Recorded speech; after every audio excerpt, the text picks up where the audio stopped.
I played Arc Raiders extensively during the server slam and the tech test, so these are the best things that I found for Arc Raiders for FPS and visual clarity. Let's get right into it, starting off with our graphic settings. I have NVIDIA DLSS frame generation turned off, but if you need it on, I would suggest turning it to as high as you can for whatever series graphics card you have. As you can see when you turn it on, that basically grays out the VSync, the NVIDIA reflex low latency, and the frame rate. If you do have this disabled, I'd suggest having VSync turned off as it introduces more latency when it's turned on. Leave the NVIDIA reflex low latency on, and then frame rate limit, I'd put it to like 400 or something like that. But if you do have this on, I'd suggest turning it up as high as you can. And then moving down here for your DLSS quality, I'd have this on quality. If you need more FPS, you could turn it to like performance, but ideally you would have this on quality. And then for your DLSS model, transformer is better than the CNN, so ideally you would run on transformer as well, but it does use more of your GPU. So moving on from there, on our field of view, I'd suggest turning this up all the way. Super helpful in a third-person game, allows you to see more people. And just on that note, make sure that when you're in the game, take advantage of the third person. You don't have to peek around a wall with your body, just peek around with your camera. Then motion blur, definitely turn it off. I don't know why this is even a setting. It should just always be disabled in first-person games, but maybe in like single-player games it's okay, but it's terrible. So for NVIDIA RTX global illumination, it does take up a bunch of GPU performance, so I'd have it on static. If you want it, you could turn on low or medium, and if you can really handle it, go for high, but or even epic, but I would suggest static. And then moving down to quality, these are the settings that really matter. I'll just give you a good look there if you don't want to hear my explanations. But for view distance, generally, if you can handle it, I'd want it on epic just so you can see people super far away. If you can't handle that, then, high or medium, as high as you can go on the view distance for sure. Then anti-aliasing, definitely turn this to low. If you're getting like artifacts along corners, you could turn it up to maybe medium, but I think low is pretty solid. Shadows you want on medium. I find they look a little bit weird on low. I think medium looks better if you have to turn it to low though, because it does have a pretty big impact on GPU performance. Then post-processing I also have on medium. I think this just looks better overall. And then moving on to our texture quality, high is ideal. If you have to, turn it down to medium. But I think that textures is basically, it makes the biggest difference on how the game looks, so I would have this on high. Then effects, turn to low. Reflections on low. Foliage, this is super important on low. If you have this higher, people can actually hide in bushes and ambush you. This has like a an actual gameplay effect, so I'd highly suggest turning this to low. Then a global illumination resolution, I think low is completely fine for this one as well. You can turn on an in-game performance overlay if you want. They have simple, detailed, and disabled. So I just have this normal Steam FPS up there. So I think that's totally fine. And you can turn on the idle energy savings and the inactive window energy savings if you want to. I don't think it's really necessary though. So those are all the graphic settings. Let's move on to our gameplay settings. There's not really many settings here.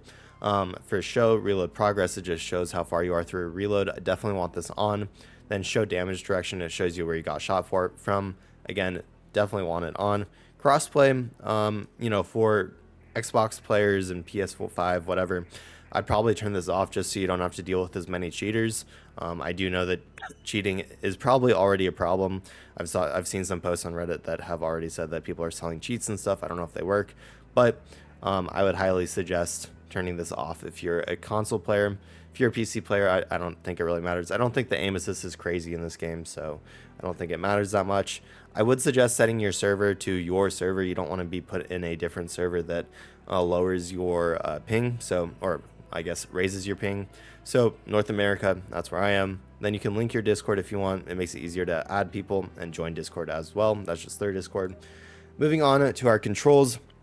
Their controls are pretty solid, but I did change a few of them. I think jump on spacebar, all of that is pretty standard and fine. Sprint was on shift and it was on hold. I changed it to toggle and on caps lock. I think it's a lot easier. You don't have to hold the button all the time. It frees up your pinky for opening your map, hitting tab, etc., stuff like that. Then at crouch, controls like fine, but I like C a lot better, and I think that C on toggle is pretty solid. For dodge roll, this is super strong. You can really, if someone like gets the jump on you in a gunfight, if you dodge roll left to right or even like around them, you can really get the jump on them and they won't expect it. I feel like dodge roll isn't in a lot of FPS, or I guess third-person shooter games, so not a lot of people are used to it. So I'd highly suggest using the dodge roll a lot. And I think left alt is super easy to use. I mean, ideally this would be on spacebar, but we can jump in this game, so left alt is the next best keybind. So moving on from there, I don't really have walk on anything. You could turn it to something, but honestly, if I'm sneaking up on someone, I'm going to be crouched instead of walking, so I don't think this is a big deal. Interact on E is fine. You can also put this on F instead, but I think F is on your flashlight, so you'd have to change your flashlight to something else. I'm not fully convinced. I might move this eventually, but E is fine for right now. Reload standard. For shoulder swap, shoulder swapping is good. If you're going around a corner, you want your gun on the outside corner so that you can shoot around the corner. I've put this on a thumb mouse button because it's super important to remember to do this, and you don't want to have to like reach down to press X every single time. This is super good. Make sure you're using this. The shoulder swapping and the dodge rolling will help you a lot in the PvP in this game. So if you find yourself losing fights, try to use these more and take them to your advantage. So weapon 1, 2, 3, I think that's fine. Melee weapon on 3 is totally fine. Unarmed is on H. I might change this to something easier to hit. I'm not sure yet, but I think for right now H is fine. That's fine. Honestly, for good practice, I would just not use mouse wheel up and down for changing weapons. You could even unbind these and it would probably be better, just because really you want to be using your numbers 1, 2, 3 because they're more accurate. I would not use these. Then items on Q is fine. You could change this to like the front mouse button if you have it like mouse button 5. Flashlight on F is fine. Then everything else is pretty much fine except map. I changed it from M to tilde. I think tilde is a lot easier to work. Reach, so much better there. Ping on middle mouse button is solid. Sometimes I'll put push to talk on middle mouse button, so I might change ping to something else, but I think overall that's fine. And then emotes G, push to talk is V, push to talk proximity is Z, and then K is the toggle for the ping. So anyways, I think those are pretty solid controls. If I change any of them, I'll leave a comment in the section. I'll leave a comment in the comment section below explaining what I changed and why. So moving on to our audio, on the output mode I have headphones. Nothing too much here to change. Everything's left on 100%. You can enable your voice chat here, select where it's coming from and what's going in. You can do Raider voice heard by everyone and then change what Raider voice you have. I'm not going to go through all of them for time's sake, but just keep in mind that you can change. It's sort of like a voice changer. You have subtitles if you want them. Accessibility. I don't think there's too much in here. You can change your crosshair. Here are my crosshair settings. I did turn on the center dot, and then I made it teal because that's my favorite color. So I turned red all the way down, and that's how you get teal. So anyways, I also did bring game to foreground on match found. I think this is a super nice setting, so I would leave that to on.